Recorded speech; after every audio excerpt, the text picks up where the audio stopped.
Muzej je leta 1991 postavil in odprl Lastja ob svoji 80-letnici. V njem je predstavil deli svojega bogatega fotografskega opusa, nekaj stvari fotografskih in lastne osebne opreme, ki je imel, in pa nekaj etnoloških stvari, ki so mu jih ob tej priliki podarili vaščani oziroma prijatelji. On teh stvari ni nikoli zbiral, ampak je vse stvari shranjeval in jih potem tu razstavil. Vztrajal je v 3 sobah, je pa njegova postavitev izgledala bolj kot umetniška instalacija, kot pa muzejska postavitev, namreč vse stvari je med seboj prepletel in temu primerno je tudi potem, ko je vodil, on je sam vodil po muzeju, te zgodbe zraven tudi povedal. To je trajalo nekaj let in je mu odprto za obiskovalce. Potem pa mu je bolezen preprečila in je bil muzej zaprt par let. Takrat je prostor postal bolj odlagališče stvari, ki niso imele drugje svojega prostora, in tako je po parih letih njegova žena Hanja enkrat malo omenila, če bi bil jaz pripravljen to prevzeti. Jaz sem zato soglašal in smo takrat naprosili gospoda župnika, da je nam dal še en prostor, kjer smo shranili vse te dodatne predmete, in pa prvotno postavitev praktično ni bila več, se ni več videla taka, kot je v lasti imel, pa tudi tega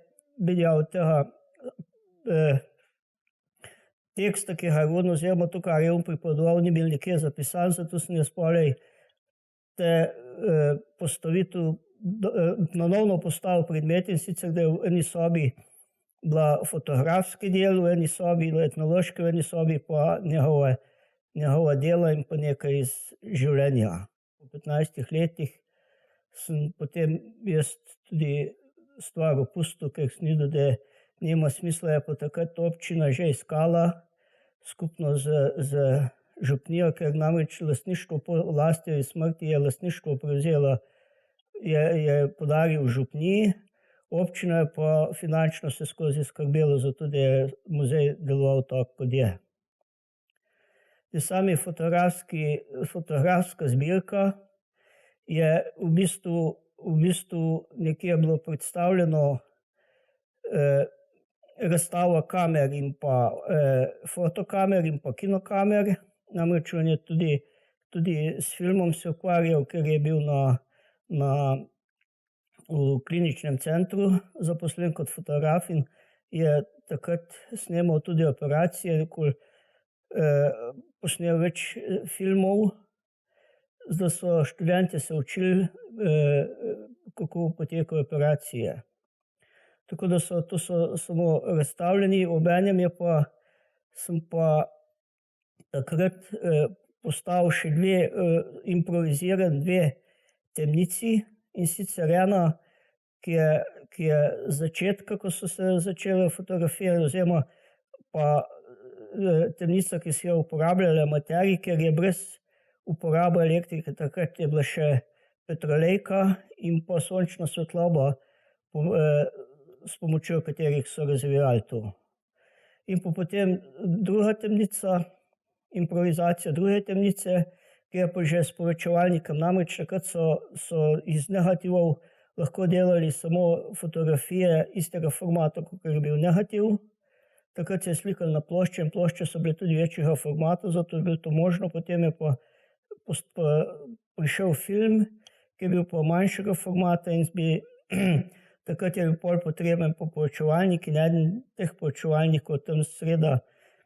30 let prejšnjega stoletja je bil razstavljen in pa pripadajoča oprema, ki je za to bila potrebna.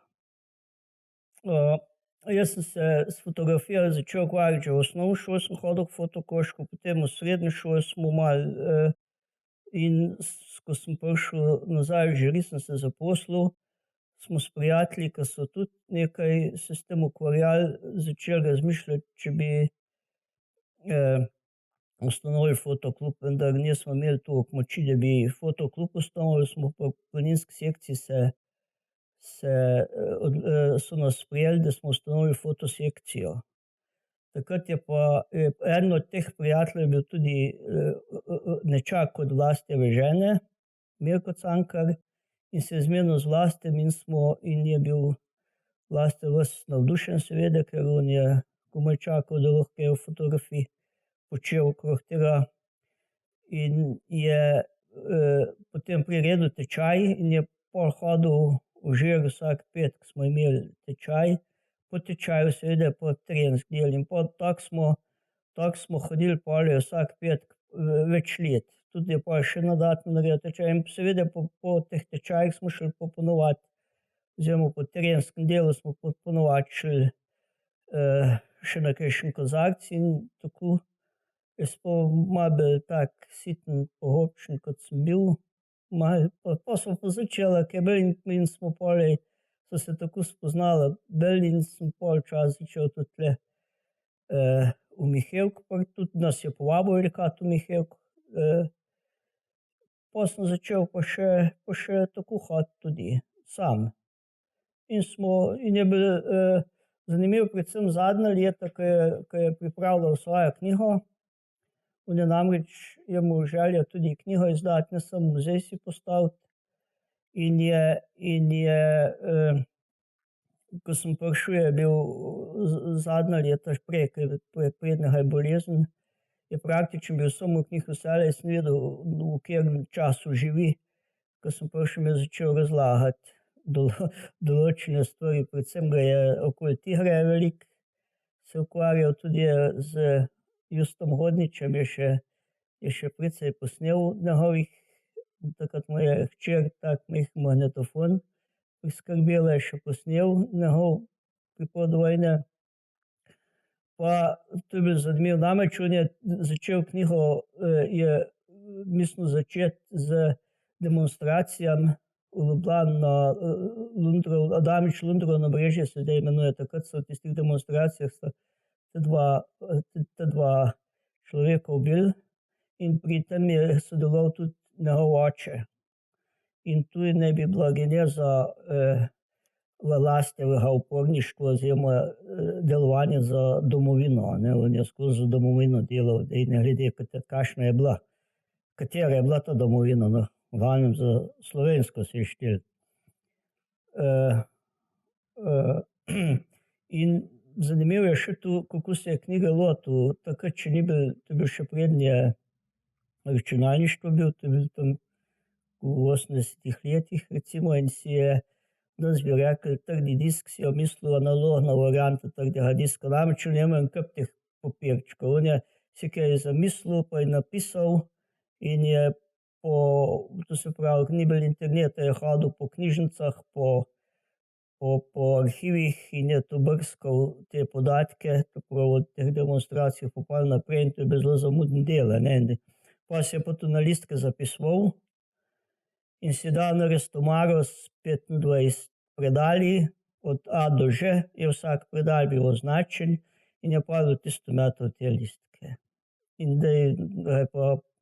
seveda, to je pa trajalo, preden je pa bolezen prehitela in je